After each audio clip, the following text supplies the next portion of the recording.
मोठी अपडेट। मराठी साहित्य महामंडळाचे कार्याध्यक्ष विनोद कुलकर्णींवर जीवघेणा हल्ला झालेला। साहित्य संमेलनाच्या स्थळीच हा हल्ला झाला आणि त्यांच्या हातात कोयते होते। हल्लेखोरांच्या हातात कोयते होते, धारदार शस्त्र होती असं कळतंय। विनोद कुलकर्णींवर हल्ल्याचा प्रयत्न करताना त्यांनी कुलकर्णींच्या डोळ्यात देखील काहीतरी टाकलं आणि त्यानंतर त्यांच्यावर धारदार शस्त्राने हल्ला केला।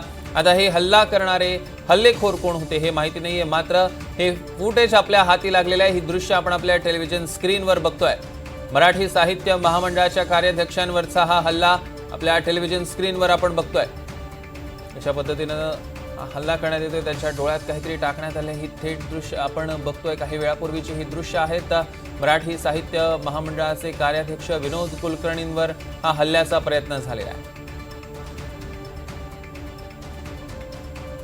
त्यांच्यावर आता घोषणाबाजी देखील करण्यात येते। त्यांच्या डोळ्यात टाकण्यात आलं। विनोद कुलकर्णी यांनी काही वेळापूर्वी एनडीटीव्ही मराठीशी संवाद साधला आणि त्यावेळेला त्यांनी हे आरोप केले की त्यांच्या हातात धारदार शस्त्र दिसत होती। हा हल्ला कोणाकरवी करण्यात आला, हे कोण होते याबाबतची माहिती अजून कळू शकलेली नाहीये।